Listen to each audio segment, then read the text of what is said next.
प्रारंभिक जीवन। कपिल देव का जन्म 6 जनवरी 1959 को चंडीगढ़ में हुआ।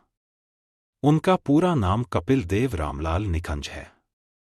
कपिल का परिवार विभाजन के समय पाकिस्तान से भारत आया था।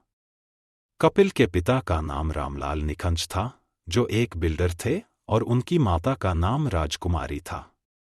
उनका बचपन हरियाणा में बीता और यहीं से उन्होंने क्रिकेट के प्रति अपने प्रेम की शुरुआत की। कपिल ने अपनी शुरुआती शिक्षा डीएवी स्कूल से की, जहां से उनका झुकाव क्रिकेट की ओर हुआ। उन्होंने बहुत कम उम्र में ही क्रिकेट खेलना शुरू किया और जल्द ही हरियाणा की रणजी टीम में जगह बनाई। उनकी तेज गेंदबाजी और ऑलराउंड खेल ने सभी को प्रभावित किया। क्रिकेट करियर की शुरुआत। कपिल देव ने 1978 में पाकिस्तान के खिलाफ अपने अंतर्राष्ट्रीय करियर की शुरुआत की। वे अपनी तेज गेंदबाजी और विस्फोटक बल्लेबाजी के कारण जल्द ही टीम के एक महत्वपूर्ण खिलाड़ी बन गए। उन्होंने भारतीय क्रिकेट को एक नई पहचान दी और अपनी तेज गेंदबाजी के लिए पूरी दुनिया में मशहूर हो गए। उस समय भारत में सीमित तेज गेंदबाज थे, लेकिन कपिल की आक्रामक गेंदबाजी ने भारतीय टीम को मजबूती दी। विश्व कप 1983 की जीत। कपिल देव का क्रिकेट करियर तब चरम पर पहुंचा जब उन्होंने 1983 में भारतीय क्रिकेट टीम की कप्तानी की और भारत को पहली बार विश्व कप जीत दिलाई। 1983 के विश्व कप में कपिल देव की कप्तानी और उनकी व्यक्तिगत पारियां आज भी याद की जाती हैं। खासकर जिम्बाब्वे के खिलाफ उनका 175 रनों की पारी क्रिकेट इतिहास की सबसे महान पारियों में गिनी जाती है। इस जीत ने न केवल भारतीय क्रिकेट को नया मुकाम दिया, बल्कि पूरे देश में क्रिकेट का क्रेज बढ़ा दिया। ऑलराउंडर की भूमिका। कपिल देव ने अपने करियर में 131 टेस्ट मैच खेले, जिनमें उन्होंने 248 रन बनाए और 434 विकेट लिए। एकदिवसीय मैचों में उन्होंने 225 मैचों में 783 रन बनाए और 253 विकेट लिए। कपिल ने भारतीय क्रिकेट को एक ऑलराउंडर के रूप में नई दिशा दी और उनके खेलने का तरीका आज भी युवाओं के लिए प्रेरणादायक है। व्यक्तिगत उपलब्धियां।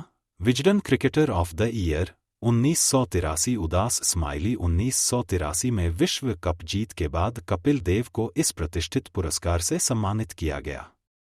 अर्जुन अवार्ड 1979। उदास स्माइली। कपिल देव को खेल में उनके उत्कृष्ट प्रदर्शन के लिए अर्जुन अवार्ड से सम्मानित किया गया।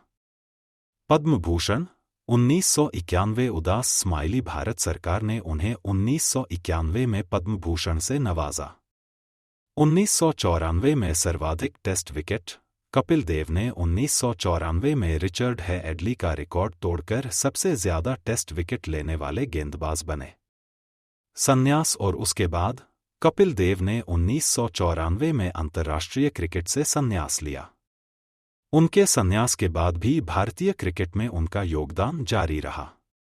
उन्होंने कोचिंग और क्रिकेट कमेंट्री में भी अपनी पहचान बनाई। 1999 में वे भारतीय क्रिकेट टीम के कोच बने, लेकिन उनका कार्यकाल छोटा रहा। व्यक्तिगत जीवन। कपिल देव ने 1980 में रोमी भाटिया से शादी की। उनकी एक बेटी है, जिसका नाम अमिया देव है। कपिल का जीवन हमेशा से अनुशासन और प्रेरणा का उदाहरण रहा है। उन्होंने क्रिकेट के अलावा गोल्फ में भी अपना हाथ आजमाया और इस खेल में भी उन्होंने अच्छा प्रदर्शन किया। कपिल देव के योगदान। कपिल देव ने भारतीय क्रिकेट को जिस ऊंचाई पर पहुंचाया, उसकी वजह से उन्हें हरियाणा हरिकेन और भारतीय क्रिकेट के सर्वकालिक महानतम ऑलराउंडर के रूप में जाना जाता है। उनके योगदान से भारतीय क्रिकेट ने न केवल अंतर्राष्ट्रीय स्तर पर पहचान बनाई, बल्कि विश्व स्तर पर भी उसकी धाक जमाई। आगे का जीवन। कपिल देव ने क्रिकेट से संन्यास के बाद सामाजिक कार्यों और व्यवसाय में भी कदम रखा। उन्होंने कई समाजसेवी संगठनों से जुड़कर लोगों की मदद की और अपनी फिटनेस पर ध्यान देते हुए फिटनेस को लेकर भी जागरूकता फैलाई। 2020 में दिल का दौरा पड़ने के बाद उन्होंने स्वास्थ्य के प्रति अपनी जागरूकता को और बढ़ाया। कपिल देव आज भी भारतीय क्रिकेट प्रेमियों के दिलों में बसे हुए हैं और उनका जीवन एक प्रेरणा स्रोत के रूप में सदैव याद किया जाएगा। उनकी कप्तानी में 1983 की विश्व कप जीत ने भारतीय क्रिकेट को दुनिया भर में पहचान दिलाई और उनके योगदान को कभी भुलाया नहीं जा सकता।